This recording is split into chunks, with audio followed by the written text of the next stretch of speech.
Le titre de cet exposé, vous voyez, c'est « Histoire d'une découverte majeure ».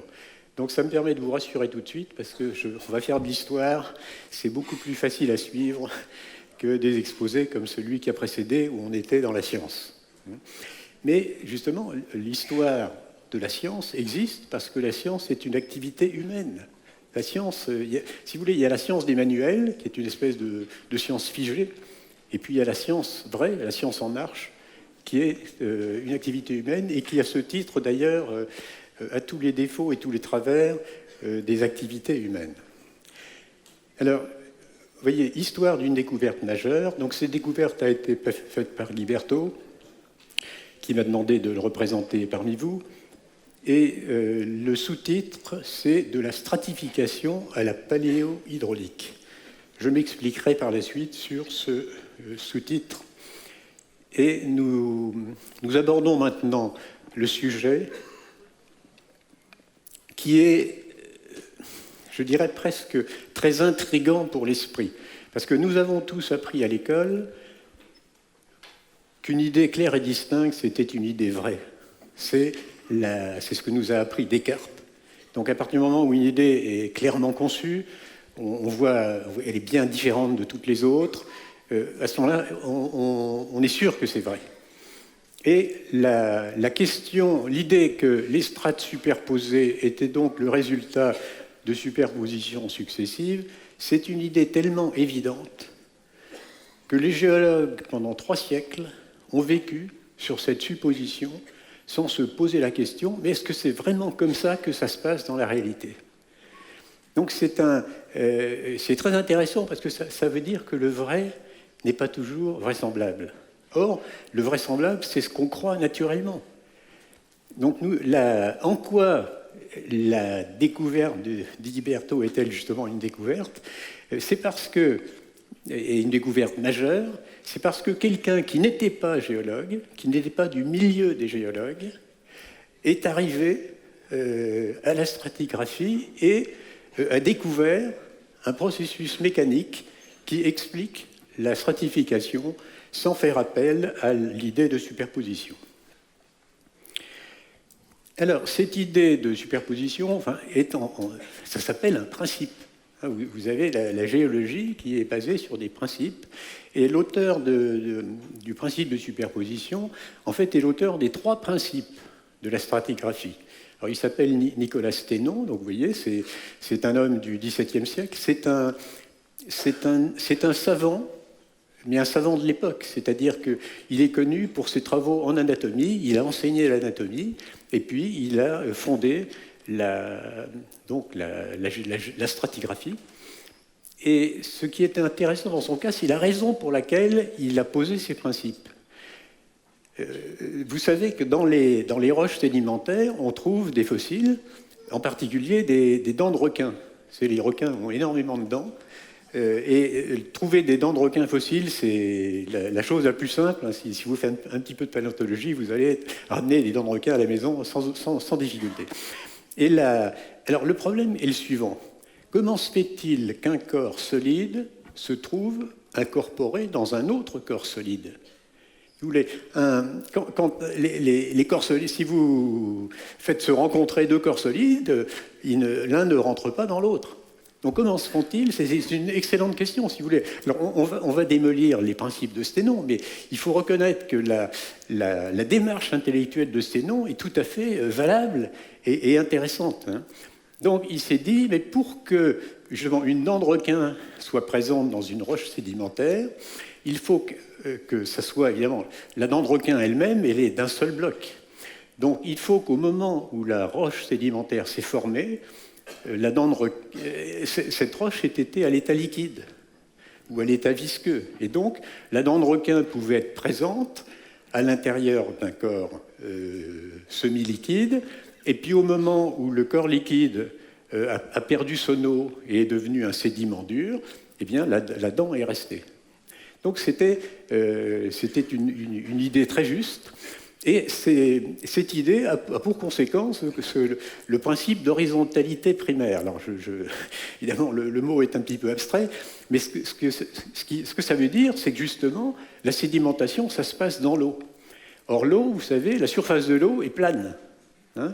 Il y a même vous savez, les niveaux qui servent pour tracer une ligne horizontale, on sert de niveaux, et un certain nombre de niveaux sont des niveaux à eau, dans lesquels, et on sait que le niveau de l'eau va être le même à partir du moment où on a une continuité entre les éléments du niveau. Alors, donc nécessairement, la roche sédimentaire s'est formée à plat, puisque la surface de l'eau était à plat. Donc ça, c'est le premier principe. Donc la sédimentation se fait à plat. Le deuxième principe, c'est le principe de superposition. Alors, évidemment, c'est le grand principe sur lequel, eh bien, une fois qu'une couche s'est formée, eh bien, une autre couche arrive, et une autre couche arrive, mais forcément, ces couches se succèdent l'une sur l'autre, et la couche qui est au-dessus est plus récente que la couche qui est en dessous. C'est là la chose tellement vraisemblable, tellement évidente, que personne n'avait songé à le vérifier. Et puis on a un troisième principe, dont on parlera un petit moins, le principe de continuité latérale. C'est l'idée que la même couche a le même contenu, alors y compris, alors on peut même généraliser, on peut dire le même contenu paléontologique à chaque niveau. Alors, arrivons maintenant au cas majeur, au cas où la découverte s'est manifestée, c'est le principe de superposition. Alors, vous avez une pile d'assiettes. Alors, on comprend bien que cette pile a cette apparence parce qu'on a posé les assiettes les unes sur les autres.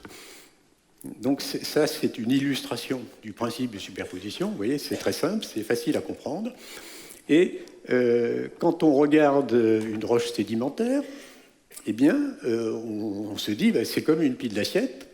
Hein. Voilà, on voit très bien les strates, donc ce qu'on appelle les strates, donc c'est ces éléments horizontaux. Et l'idée intuitive, c'est que les strates sont des couches, c'est-à-dire des dépôts successifs. Voilà. Et des couches qui se sont déposées à l'horizontale, puisque forcément, dans le liquide, on a une surface horizontale. Donc on voit vraiment que ce principe de superposition a été le principe fondamental de la stratigraphie, parce que en appliquant ce principe, on a le moyen d'une chronologie relative. On peut déterminer ce qui est plus vieux, ce qui est plus jeune, et c'est évidemment un outil intellectuel majeur. Alors, vous voyez là une animation du principe de stratigraphie, c'est-à-dire, vous voyez, les sédiments descendent, et puis à un moment donné, hop, on change de matériau, le matériau sédimentaire change, la sédimentation s'arrête, et puis un autre matériau prend la suite, et ainsi de suite. Hein, vous voyez, le principe de sédimentation. Donc la couche supérieure est venue après celle qu'elle recouvre. Donc c'était une idée très simple, très puissante, tellement puissante d'ailleurs que dans la vie courante, maintenant, la notion de strate, c'est comme l'empilement des piles sur un bureau. Tout le monde sait que ce qui est au fond de la pile, c'est ce qui sera traité en dernier. Alors, que s'est-il passé ? Donc Guy Berthaud, polytechnicien, on l'a rappelé tout à l'heure, s'est un jour posé la question de la théorie de l'évolution. Alors Jean-Henri Berthaud, c'est un esprit extrêmement logique. Et il s'est dit, mais au fond, est-ce que c'est vrai ? Et c'est là où il a vu que pour que ça soit vrai, il faut que ça ait duré longtemps.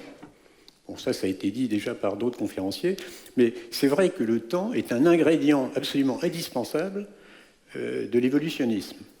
Et ce temps, comment a-t-on élaboré une échelle de temps archéologique, géologique, etc., c'est basé sur la stratification. Donc il s'est posé la question, et enfin, comment est-ce que ça s'est produit ?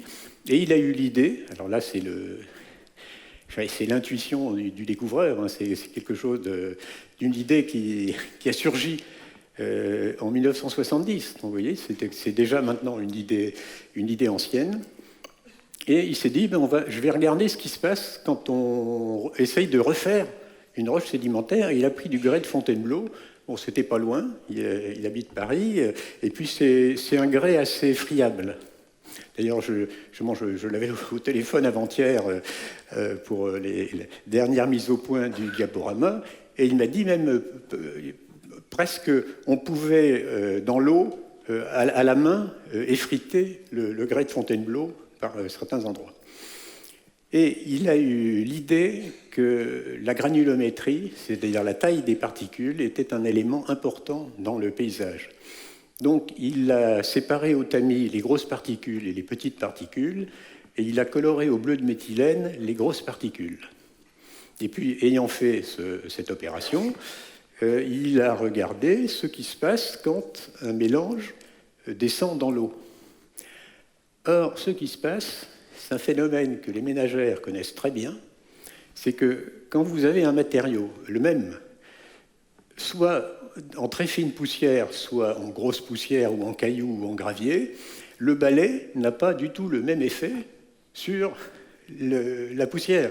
Les fines poussières volent, hein, et c'est pour ça que l'aspirateur est un progrès très important, et les grosses poussières, elles restent au sol. Hein. Alors les fines poussières volent, mais ça peut être énorme. Vous savez, le nuage de Tchernobyl apparemment a fait le tour de la Terre, c'est-à-dire que ça veut dire que la vitesse de descente dans l'air est tellement faible que ça a pris des jours et des jours pour que ce nuage finisse par arriver au sol. Eh bien, c'est la même chose dans l'eau. Alors, vous avez ici une image de Guy Berthaud, à l'époque où il a fait ses premières expériences.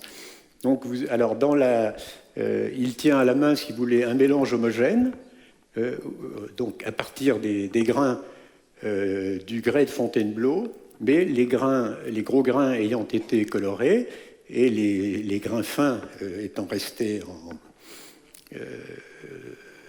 en couleur naturelle. Et puis vous avez à droite le résultat de la descente de ces grains dans l'eau. Et vous avez à droite, si vous voulez, des strates. Alors en fait, c'est des petites strates qu'on appelle les laminées, mais c'est fondamentalement ce qu'on peut appeler des strates. Alors vous avez ici, justement, à droite, le grès de Fontainebleau d'origine, et à gauche, si vous voulez, le résultat de la descente en eau calme des particules du grès de Fontainebleau.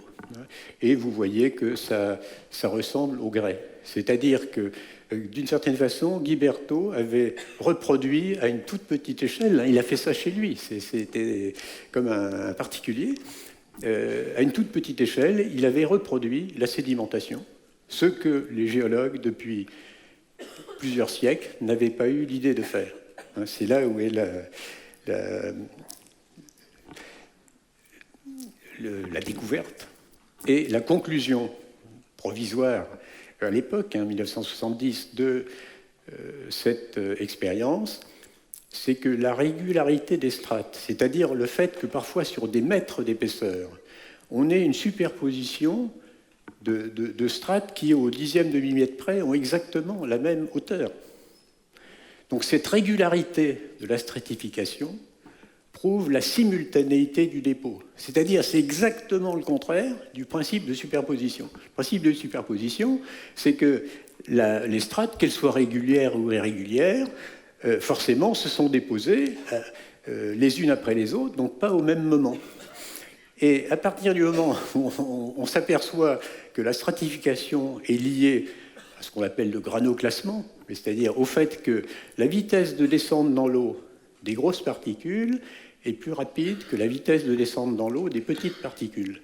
Donc même si le mélange est homogène en haut, comme ils ne descendent pas à la même vitesse, eh bien en bas, on retrouve alternativement des moments où il y a concentration de grosses particules, des moments où il y a concentration de petites particules, et c'est ça la stratification. Donc la stratification régulière prouve la simultanéité du dépôt.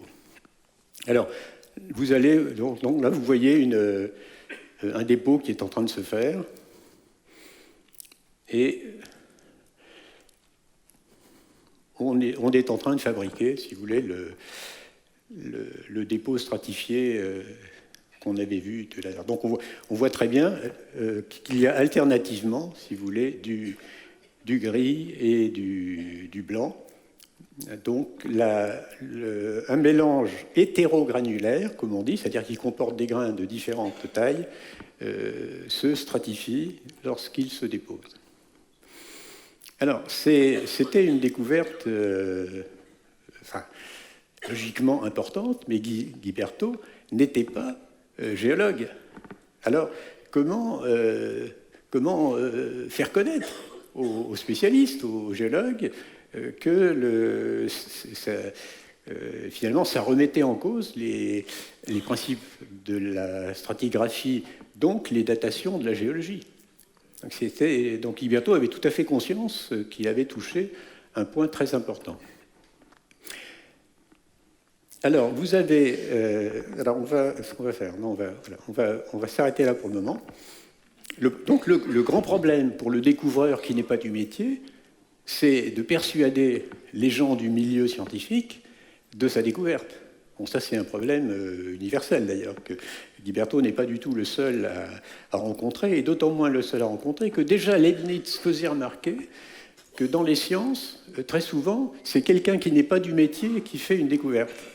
Et ce qui crée une difficulté majeure, parce que les gens du métier ne sont pas forcément très ouverts à l'invention quand elle vient d'ailleurs. Alors, il y a un très bon exemple, qui est celui de Wegener. Alors, Wegener, c'est lui qui a eu l'intuition de la dérive des continents. Alors, quand on regarde la carte de l'Afrique et puis la carte de l'Amérique, on voit très bien qu'à un moment donné, aujourd'hui, ça passe, c'est évident, tout le monde le sait, l'Afrique était contre la pointe du Brésil, était là où est le golfe du Gabon aujourd'hui. Bon. Mais Wegener était météorologiste, il n'était pas géographe. Wegener, l'invention de Wegener, c'est 1910. L'époque où la théorie de la dérive des continents a commencé à être enseignée dans les écoles, c'est 1960, 1970. Donc il a fallu, si vous voulez, 60 ans pour qu'une découverte très simple, intuitive, facile à vérifier, parce qu'en plus, de part et d'autre sur les deux continents, on retrouve des analogies géologiques. Mais il a fallu 60 ans pour que le milieu des géographes accepte la découverte de Wegener, parce que Wegener était météorologiste. Alors, Guy Berthaud, lui, il n'était ni géologue, il était polytechnicien, travaillant dans l'industrie, et il n'avait aucune entrée dans le monde universitaire. Ce qui explique pourquoi les expériences de Guy Berthaud réalisées en 70 n'ont été publiées pour la première fois qu'en 1986. Mais que s'est-il passé ? C'est que entre 70 et 86, alors Guy Berthaud avait rédigé une présentation de ses expériences. Il avait même, il les avait envoyées à l'Académie des sciences sous pli cacheté. Vous savez, ça c'est une procédure, c'est comme les enveloppes solo dans l'industrie, pour ceux qui connaissent. Donc on envoie sa découverte à l'Académie, et puis on a... au moment, donc comme ça, il y a une date certaine, et puis on demande l'ouverture. Et au moment où on a l'ouverture, eh bien, l'Académie est censée prendre connaissance de ce qu'on a voulu lui faire connaître. Mais quand Guy Berthaud a demandé l'ouverture des plis cachetés, on lui a répondu... Alors le premier qui a été chargé de l'ouverture des plis cachetés a considéré qu'il n'était pas compétent, parce qu'il était paléontologiste. Ça a été refilé à un autre, qui est mort dans l'année.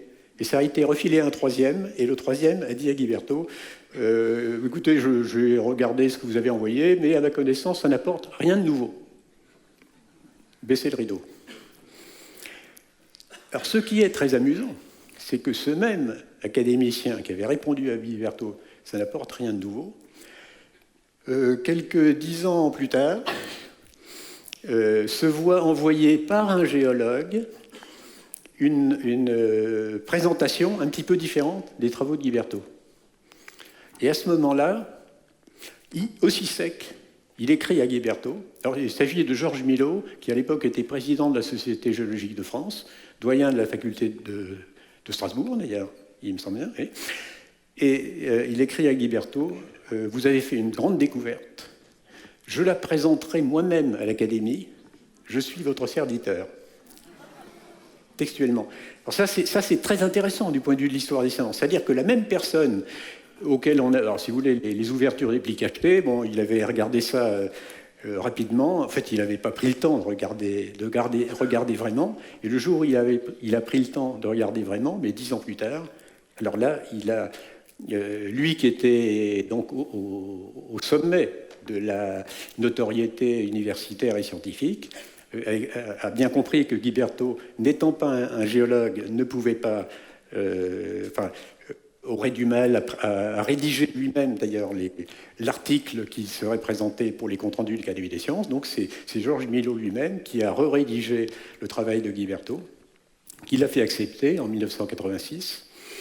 Et il a fait entrer Guiberto à la Société géologique de France parce qu'il n'y avait dans cette société aucun sédimentologue.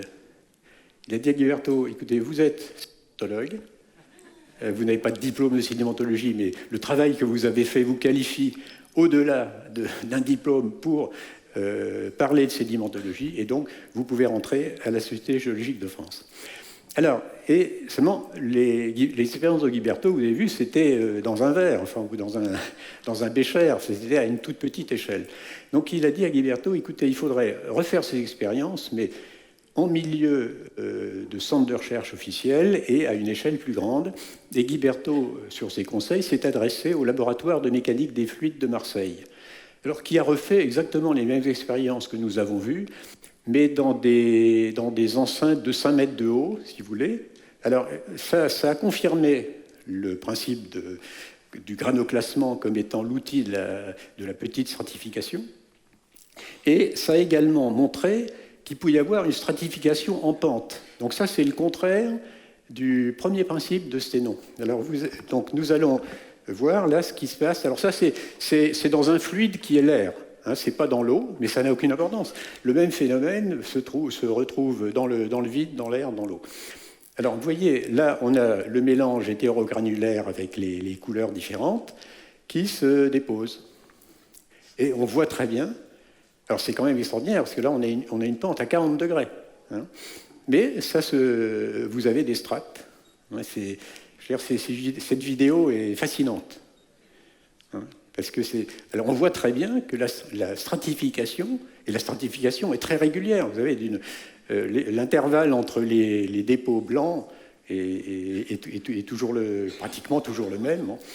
Donc ça veut dire que la superposition est une action, mais résulte d'une action mécanique.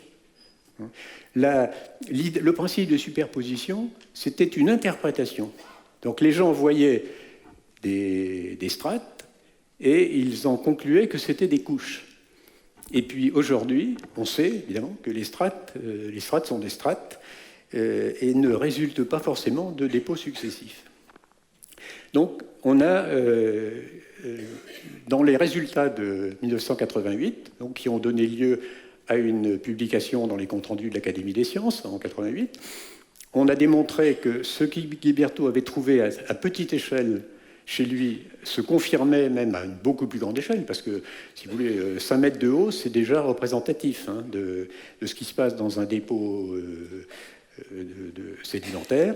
Et puis, on voyait que la lamination, hein, alors lamination, ça veut dire stratification de petite épaisseur. Donc là, ici, on a une pente à 15 degrés, c'est-à-dire qu'on a fait le dépôt sur une base inclinée. Eh bien, la stratification, elle se reproduit parallèle à la pente. Alors ça, c'est important, parce que vous avez dans beaucoup de paysages des strates qui ne sont pas horizontales.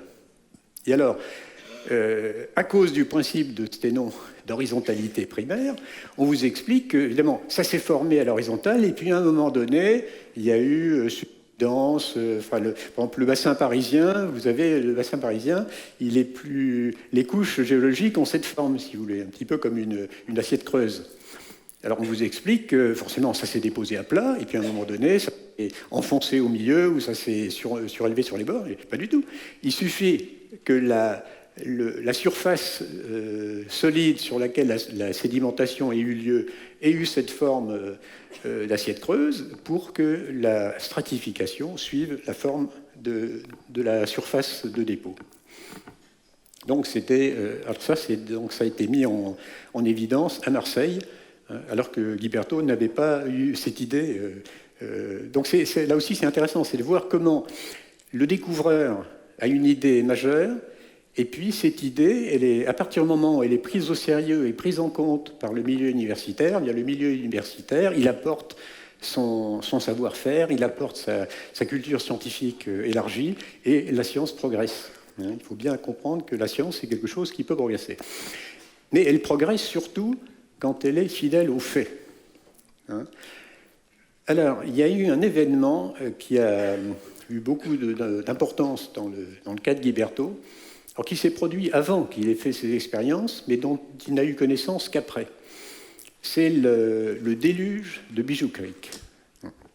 Alors, j'ai mis le déluge entre parenthèses, mais c'est le mot qu'emploient les Anglais, flood, dans les publications géologiques. Alors, vous voyez, le 17 juin 1965, donc c'est une date très précise, hein. C'est un petit peu comme l'explosion du mont Saint-Helens dont on a parlé tout de suite. Il y a eu donc des pluies torrentielles dans une région du Colorado, et la rivière Bijou Creek, elle a débordé. Alors on voit, si vous voulez, la photo montre les dévastations provoquées par l'inondation. Alors ce qu'on note, c'est que l'inondation a duré entre 9h et 11h. Donc c'était un phénomène brutal, court, mais extrêmement puissant, avec une vitesse moyenne du courant de 7 mètres par seconde, c'est rapide, hein, et avec des dépôts qui se sont produits par la suite, donc de plusieurs mètres d'épaisseur. Alors, voilà une photo d'une importance considérable, enfin vous allez tout de suite le comprendre. Donc on a un dépôt qui est le résultat d'une inondation qui a duré entre 9h et 11h. Vous prenez un géologue, je dirais classique, qui voit ça, pour lui, il y en a pour des millions d'années. Parce que vous avez une partie vous avez des couches inclinées en biais. Alors là, des grosses couches, hein, mais qui alternent, sombres et claires. Et puis vous avez sur le dessus des couches horizontales plus fines. Alors tout ça s'est formé en quelques heures.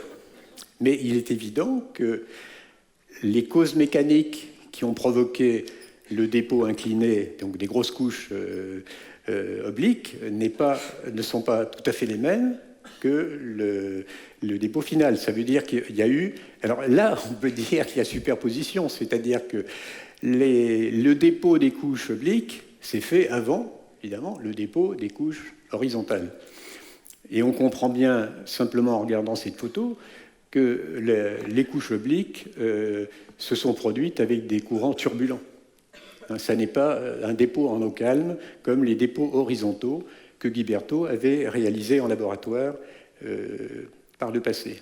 Mais donc le cas de Bijou Creek est très, très intéressant parce qu'il montre qu'un faciès lithologique complexe avec différents types de couches peut se réaliser en très peu de temps. Et très peu de temps, c'est en quelques heures, c'est pas en quelques années.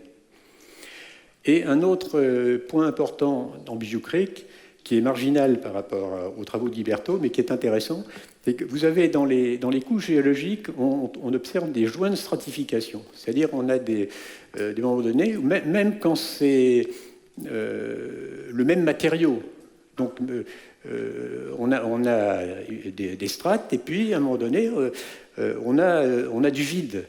On a un joint, donc là le joint vous le voyez un petit peu au milieu du morceau de sable. Et comment s'est-il produit? Eh bien, on a maintenant l'explication mécanique, chimico-mécanique de ce joint de stratification, c'est que la sédimentation, ça se passe dans l'eau. Donc il y a dans le dépôt de l'eau et les sédiments. Et on sait par le navire Glomar Challenger, alors ça c'est un navire océanographique qui a circulé pendant de nombreuses années, enfin qui circulait dans les années 60-70. Quand on descend, on fait du carottage au fond des mers. Parce qu'au fond des mers, vous avez de la sédimentation. Et quand on fait ce carottage, on s'aperçoit qu'il faut descendre à 300 mètres sous la surface de l'océan pour toucher du dur. C'est-à-dire que toutes les couches sédimentaires qui sont à moins de 300 mètres en profondeur, elles restent pleines d'eau, elles restent semi-solides. Et donc, quand il y a induration, c'est-à-dire quand la roche qui était donc mélangée avec l'eau devient une roche solide, ça veut dire que l'eau est partie. Donc il y a eu un réarrangement des particules et l'espace qui a été libéré par l'eau doit être compensé par quelque chose et c'est pour ça qu'il se forment des stratifications. Alors, maintenant, une nouvelle étape, c'est donc l'Université du Colorado en 1990. Donc 2 ans plus tard, vous voyez, c'est un rythme de 2 ans en 2 ans. Donc Guy Berthaud prend contact avec l'Université du Colorado où un sédimentologue canadien, Pierre Julien, s'est chargé de faire des expériences en canaux. Alors vous voyez les canaux de recirculation de l'Université de Colorado, il y a des canaux de 40 mètres de long. Donc c'est un équipement unique au monde pour étudier ce qui se passe dans la sédimentation en acte. Et ce qui les a bluffés, je dirais, c'est que donc Guy Berthaud est allé voir ces appareils, et eux avaient fait ces canaux pour observer la surface du sédiment. C'est en particulier ce qu'on appelle les ripple marks.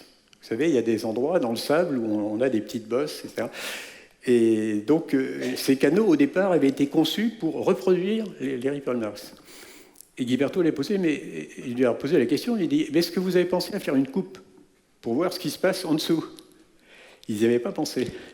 Alors ça les a piqués au vif, et donc il y a eu collaboration entre l'Université du Colorado et Guy Berthaud pour voir ce qui se passait avec les canaux de recirculation, c'est-à-dire que au lieu de... Nous étions jusqu'à maintenant dans le dépôt en eau calme. Si vous voulez, la lamination par granoclassement, c'était des sédiments qui descendaient tranquillement dans l'eau. Seulement, la sédimentation réelle, les roches sédimentaires, c'est-à-dire les 2/3 des roches visibles à la surface du globe, ces roches, les sédiments ne sont pas venus du ciel. Ils ont été transportés par les courants. Et donc, l'intérêt des expériences en canaux qui ont été faites à l'Université du Colorado, c'était d'examiner ce qui se passe quand le courant transporte les sédiments. Donc vous avez là une vue latérale, c'est-à-dire, alors c'est des canaux évidemment faits pour l'observation, donc on a des vitres sur le côté, et on voit très bien, si vous voulez, sur cette image, alterner du blanc, du noir, etc. Donc on retrouve la stratification selon le granoclassement, mais la grande différence, c'est que là, cette stratification est le produit du dépôt fabriqué par un courant horizontal et plus le produit d'une descente dans l'eau. Donc on se rapproche, si vous voulez, des conditions réelles de la sédimentation sur la Terre. Alors voilà, justement, une coupe transversale donc, dans un canot, et on voit très bien une stratification. Alors que l'opération a duré maximum quelques heures.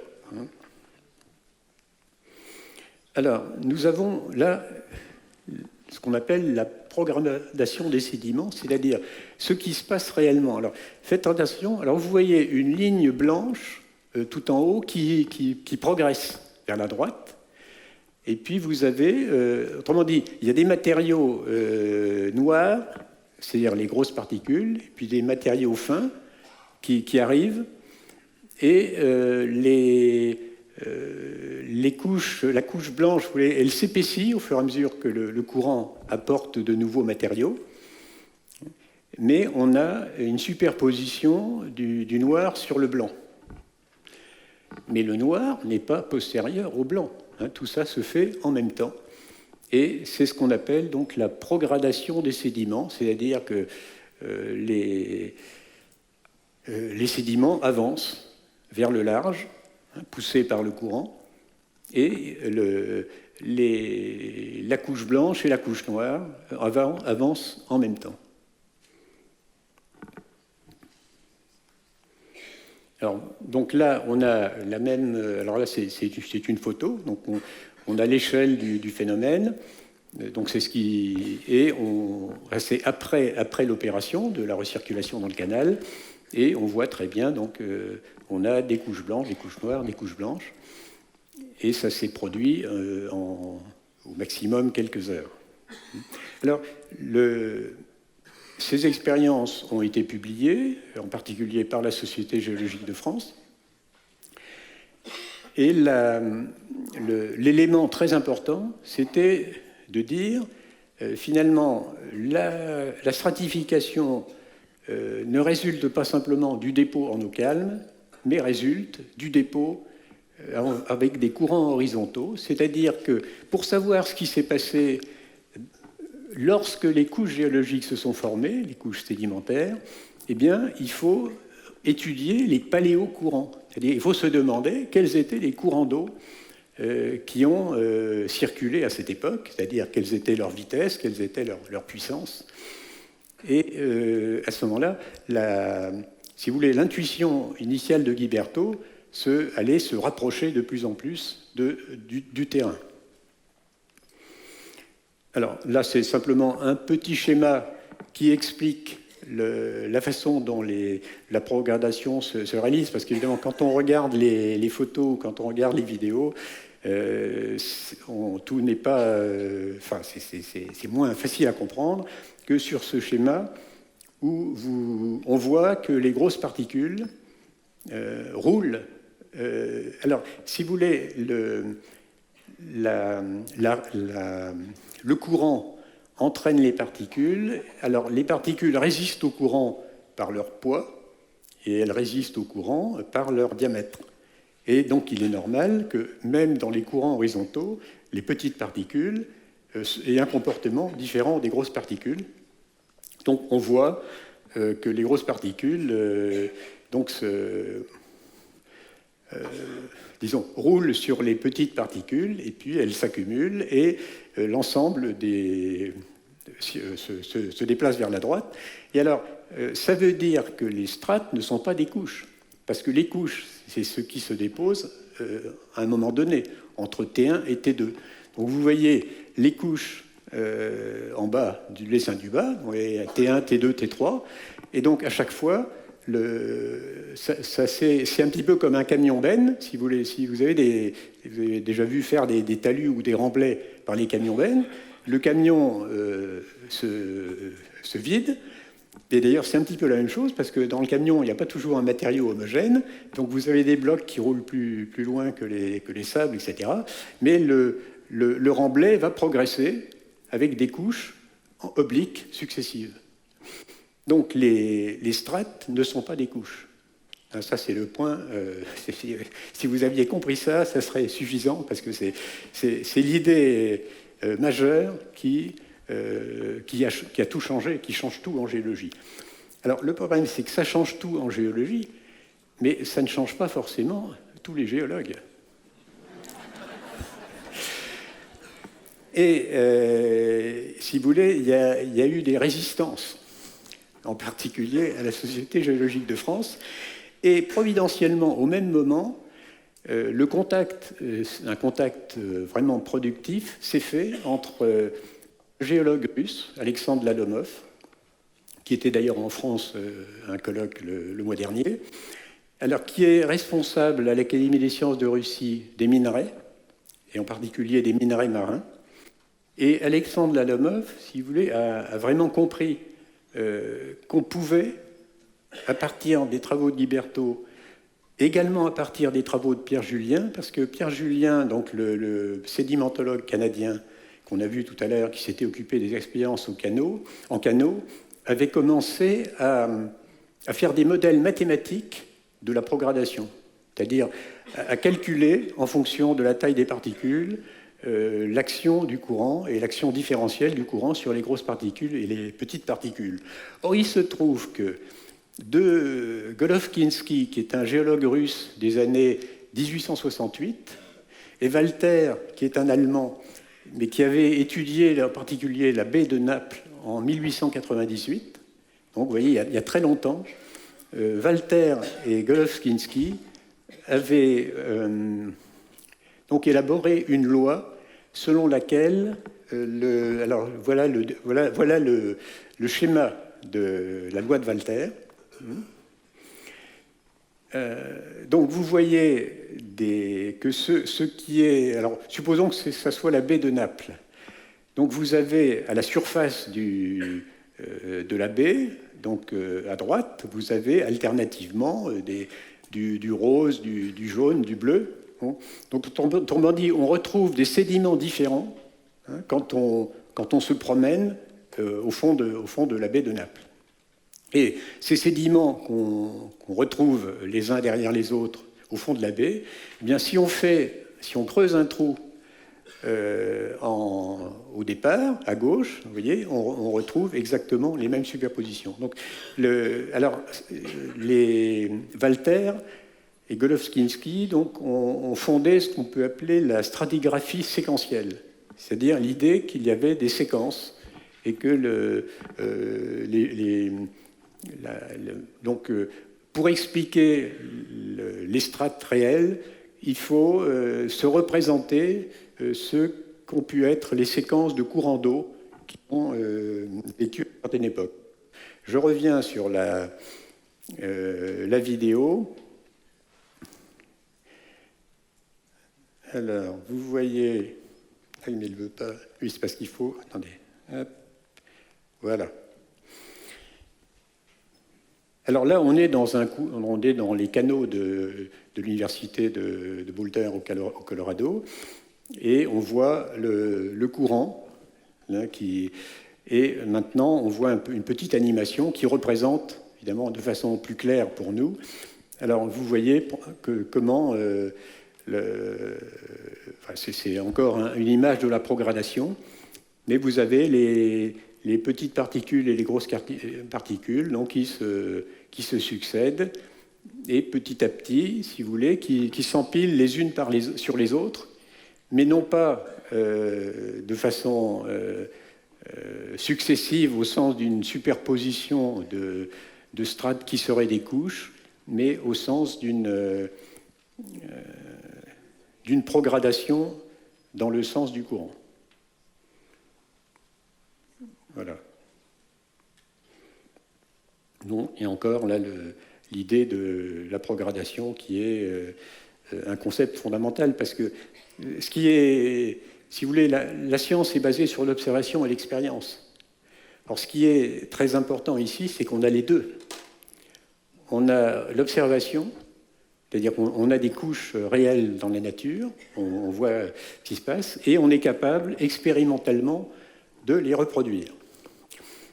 Et comme on est capable de les reproduire, évidemment, on peut essayer de déterminer la durée d'un dépôt. Donc là, nous entrons dans un autre domaine, si on veut, c'est le calcul des durées. Donc nous rejoignons la conférence précédente. Alors là, c'est un schéma établi par Alexandre Lalomov, donc qui travaille à l'Académie des sciences de Russie et auquel donc Guy Berthaud, un petit peu, avait confié le soin de développer ce qu'il avait découvert. Et donc ce schéma montre les différentes étapes ou les différents moyens dont il faut se servir pour arriver à calculer la durée d'un dépôt. À calculer la durée d'un dépôt. Donc ça, on n'est plus dans les hypothèses, on n'est plus dans, si vous voulez, dans les millions d'années qui n'ont pas de fondement mathématique, qui résultent de raisonnements discutables, mais on est dans le calcul basé sur des mesures expérimentales de déplacement des... Alors, vous avez la constitution granulométrique, c'est-à-dire qu'on analyse, on prend un sédiment réel, in situ, on analyse la granulométrie, les différents composants. On sait par des tableaux quelle est la vitesse de dépôt et la vitesse d'entraînement d'une particule. C'est-à-dire que vous mettez une particule d'un matériau donné, donc d'une densité donnée, d'une granulométrie donnée dans un courant, et vous regardez à partir de quelle vitesse du courant la particule est entraînée. Regardez à quelle vitesse elle va se déposer. Donc tout ça est parfaitement observable, mesurable. Et donc la géologie, qui était une science, je dirais, qualitative, à ce point d'ailleurs qu'il y a quelqu'un qui était très très mauvais en maths, mais qui est un grand scientifique, Loïc Le Ribot, que certains peut-être connaissent pour d'autres raisons, donc qui a beaucoup travaillé sur la silice organique. Et bon. Et Loïc Ribot était tellement mauvais en maths que la seule façon pour lui, et c'est le fondateur de la police scientifique en France, qui a créé le premier labo de police scientifique en France, mais il n'a trouvé comme moyen de devenir docteur en sciences que la géologie. Parce que c'était le seul domaine où on pouvait aller jusqu'au bout du cursus universitaire en étant nul en maths. Mais enfin, ce qui est intéressant, parce que ça prouve aussi que la sélection par les maths n'est pas forcément la meilleure sélection pour les découvertes scientifiques. Alors, avec tous ces éléments, on peut reconstituer la vitesse des flux, c'est-à-dire la vitesse des paléocourants, des courants anciens qui ont entraîné les particules. Alors, vous avez la méthode d'Einstein. Alors, ce n'est pas le même Einstein que celui auquel tout le monde pense. C'est un Einstein qui s'est intéressé au remplissage des barrages. Parce que vous savez, on construit des barrages pour barrages hydroélectriques, barrages à usage agronomique, etc. Le problème, c'est que ces barrages se remplissent. Forcément, les rivières en amont apportent des sédiments, et ces sédiments, petit à petit, remplissent ces barrages. Donc, Einstein s'est intéressé à la sédimentation dans les barrages, le but étant de calculer le temps que le barrage pourrait fonctionner. Et donc, il a élaboré des méthodes de calcul dont on peut se servir. Avec ça, on arrive à la capacité de transport des sédiments, on voit le volume de la formation qu'on analyse, et avec tout ça, on peut aujourd'hui calculer la durée d'un dépôt. Donc c'est important parce que ça veut dire que la géologie entre dans le domaine du calcul, donc elle change vraiment de nature. Et alors souvenez-vous de toutes les images de la progradation qu'on a regardées. Alors on trouve très souvent dans la nature, dans l'observation, ce genre de faciès, c'est-à-dire vous voyez, c'est comme ces vagues successives. Eh bien, en regardant ce faciès, on sait quel était le sens du paléocourant qui a déposé ces sédiments. Donc on peut, alors comme on connaît le sens du courant, on sait d'où viennent les sédiments.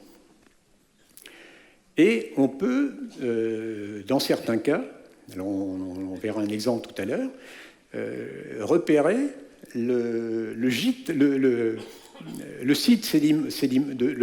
rocheux d'où les sédiments sont venus. Et à ce moment-là, comme on peut calculer la vitesse du courant, alors là je ne vais pas déposer, mais vous avez des tableaux chiffrés, très précis, qui, en fonction de la profondeur de l'eau, en fonction de la nature des particules, donc selon que c'est du sable, que de l'huile, de l'argile, du calcaire, enfin, n'ont pas les mêmes vitesses d'entraînement et les mêmes vitesses de dépôt, mais tout ça est mesurable et tout ça permet de faire des tableaux.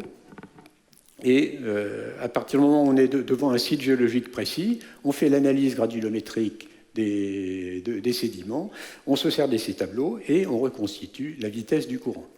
Alors vous avez ici une application sur le terrain en Russie. Alors ça, c'est dans la rivière, dans la Kama. Alors c'est dans la région de Kazan. Alors il y a eu une très bonne collaboration avec l'université de Kazan sur le plan qui a une unité de géologie assez puissante. Et vous avez ici, d'ailleurs sur la photo, vous avez le petit homme en bleu, en arrière-plan, qui est Alexandre Lalomov. Et puis vous avez une géologue qui s'appelle Sidikova, qui est en premier plan.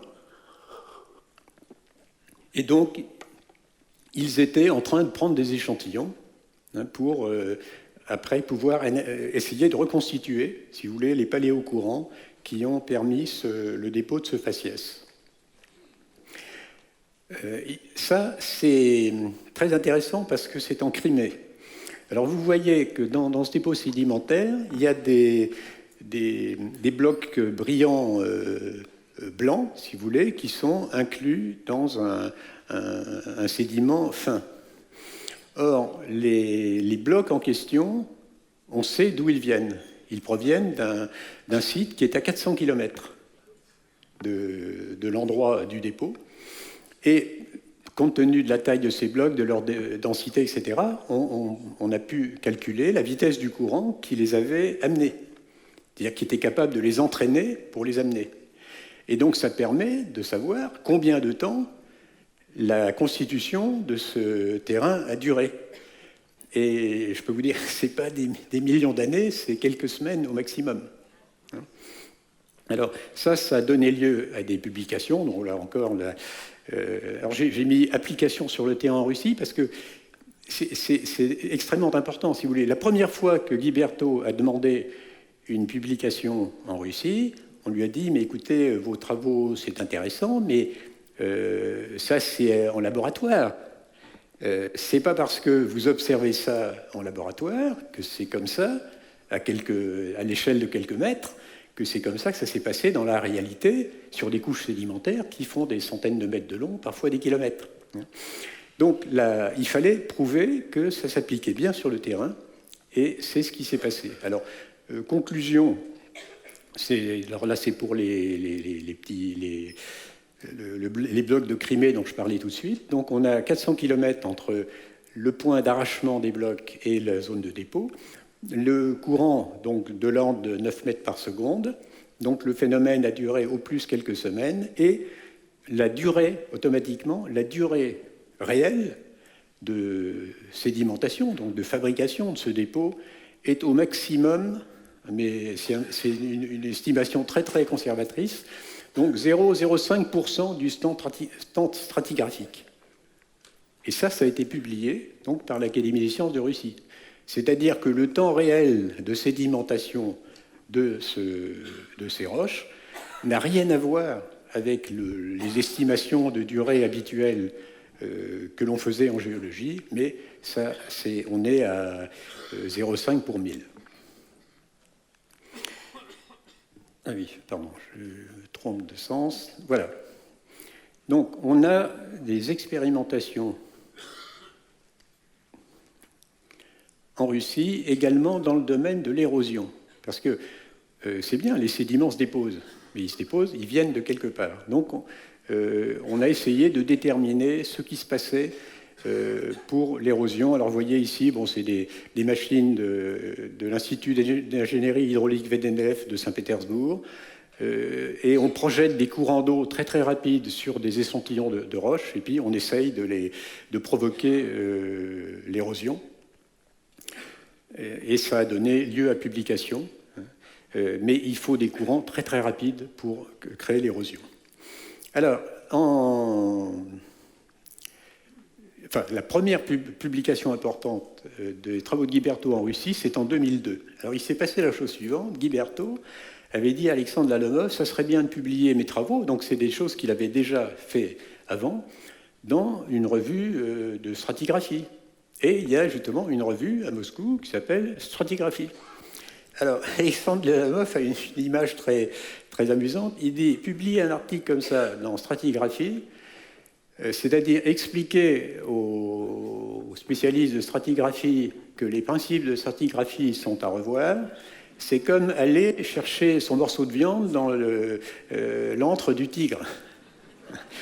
Et évidemment, alors ce qui s'est passé, c'est que, il a envoyé l'article à Stratigraphie, et quelque temps après, alors ça a été donné à des réviseurs, et puis donc il y a eu 2 réviseurs, Alors, il y en a un qui a dit, mais c'est intéressant, ça fait réfléchir. Finalement, ça serait bien de le publier, ça mettra un petit peu d'animation dans nos cercles. Et puis, il y en a un autre qui a dit, c'est impossible, c'est absurde. Enfin, c'est là où on voit les préjugés évolutionnistes à l'œuvre. Alors, du coup, la revue était embêtée, et elle s'est sortie de cette situation en disant, bon, au fond ce travail, c'est pas vraiment... Enfin, on va donner ça à une autre revue, et ils ont transmis ça à une revue qui s'appelle Lithology and Mineral Resources, qui est apparemment une revue où l'idéologie avait moins d'influence. Et donc, il y a eu la première publication de Guiberto en 2002 dans Lithology and Mineral Resources, qui est une revue officielle qui est accessible dans toutes les bases de données, bien sûr. Alors, il y a eu en 2007... Alors, il y avait quand même eu quelque chose de juste dans les réactions de stratigraphie, c'était de dire, bon, tout ça c'est très bien, mais est-ce que ça s'est vraiment passé comme ça sur le terrain? Et donc, en 2007, il y a eu la première publication. Alors, vous voyez que cette publication, elle n'est pas signée Guiberto, elle est signée Alexandre Ladomov. Donc, c'est la passation de témoins, si vous voulez. C'est le moment où un géologue de métier qui travaille à l'Académie des sciences applique les intuitions de Guiberto sur le terrain. Et donc, là, c'est le travail qu'on a fait sur la péninsule de Crimée. C'est l'article dans lequel il démontre mathématiquement que le temps de sédimentation était 0,05% du temps stratigraphique théorique. Alors, il y a eu après une publication par l'Institut Vianneyiev de Saint-Pétersbourg sur l'érosion, dans une revue qui s'appelle Izvestia. Donc ça, c'était en 2010.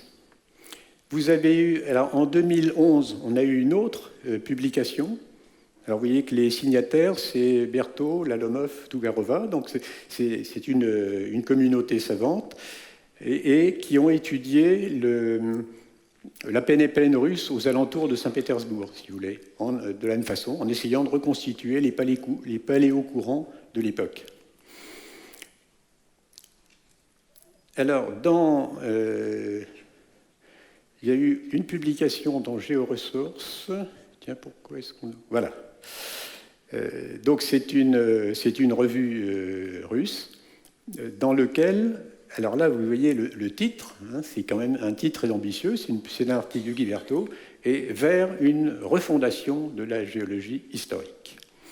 Et puis, Guiberto, alors évidemment, ça c'est des publications en Russie, mais il y a eu une publication suite à une intervention de Guiberto à Pékin en 2013, où il a même essayé d'apporter des éléments supplémentaires pour essayer de comprendre la façon dont les transgressions marines ont pu se produire pour provoquer ces courants d'eau gigantesques nécessaires pour constituer les roches sédimentaires que nous connaissons aujourd'hui.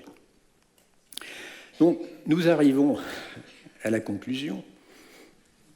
Alors, ça n'est pas la conclusion du travail. À la limite, le travail commence maintenant. C'est-à-dire que maintenant, une nouvelle géologie approche, dans laquelle on pourra appliquer l'axiome de Leibniz. Ne discutons plus, calculons. Ce n'est plus une question d'interprétation. Maintenant, ça devient la reconstitution des paléocourants, donc l'étude de la sédimentation telle qu'elle a pu se produire dans le passé, ça devient une question de calcul. Ça, c'est un progrès considérable pour la science. Ça change complètement la démarche géologique. On était dans l'interprétation, et maintenant, on arrive dans le calcul, on arrive dans une géologie beaucoup plus savante. Enfin, reconstruire la géologie sur des bases expérimentales. Vous voyez, c'est ce qu'a fait Guiberto. Et c'est fait. Maintenant, c'est-à-dire, il a posé les bases de la reconstruction. Maintenant, il faut travailler. Et ça, je conclurai par une citation de Fénelon, que Guiberto aime beaucoup, et qui est la suivante. Fénelon disait « La plupart des erreurs des hommes ne viennent pas de ce qu'ils raisonnent juste à partir... de ce qu'ils raisonnent mal à partir de principes justes, mais de ce qu'ils raisonnent juste à partir de principes faux ou de considérations inexactes. Il faut toujours aller voir le point de départ. Le point de départ, c'était non, principe de superposition. Principe tellement évident qu'on n'avait même pas l'idée de chercher à le prouver. Il est évident que ça s'empile et que ce qui est au sommet de la pile est plus récent que ce qui est au fond de la pile. Et finalement, ce principe, qui était donc en tant que principe merveilleux, était faux, tout simplement, ne s'appliquait pas dans le cas précis de la sédimentation. Donc il y a beaucoup de leçons à tirer, si vous voulez, du travail de Guiberto. Il y a des leçons à tirer quant à l'histoire de la science, quant à la façon dont la science progresse, quant à la façon dont quelqu'un qui n'est pas un spécialiste d'une discipline peut arriver, mais ça prend 40 ans, à faire pénétrer ses idées dans le milieu, et la façon dont, d'une certaine façon, il y a des degrés de certitude dans la science, et la mathématisation apporte quand même un élément important d'objectivité. Donc tout à l'heure, je dis, il y a des gens mauvais en maths qui peuvent être de très très bons scientifiques, et on l'a vu d'ailleurs avec John Sanford tout à l'heure, la mathématisation de certains phénomènes permet de rendre les choses plus objectives. Donc, la conclusion, se méfier des évidences, se méfier des principes. C'est très joli, les principes. Mais c'est satisfaisant pour l'esprit. Les Français aiment bien les choses claires, satisfaisantes pour l'esprit, mais il faut d'abord qu'il y ait l'humilité du scientifique devant les faits, que le scientifique prenne du recul par sa propre interprétation des faits, écoute les objections des autres. Et donc, comme disait Georges Milot à Guiberto, vous avez fait une grande découverte. Mais c'est pas seulement d'une certaine façon, Guiberto, il a eu une intuition. Il a eu le mérite extraordinaire de développer cette intuition, d'aller jusqu'au bout, et ça a pris 40 ans. Mais si vous voulez, l'histoire de Guiberto, c'est l'histoire de cette découverte, donne énormément d'informations finalement sur la science elle-même, pas seulement que sur la géologie, mais sur la manière dont la science peut progresser. Donc il faut être pour la science, il faut se méfier des principes, mais c'est comme ça que nous pouvons avancer. Et quand on voit arriver Nathalie, on se dit faut que j'arrête. Merci Dominique Tassot.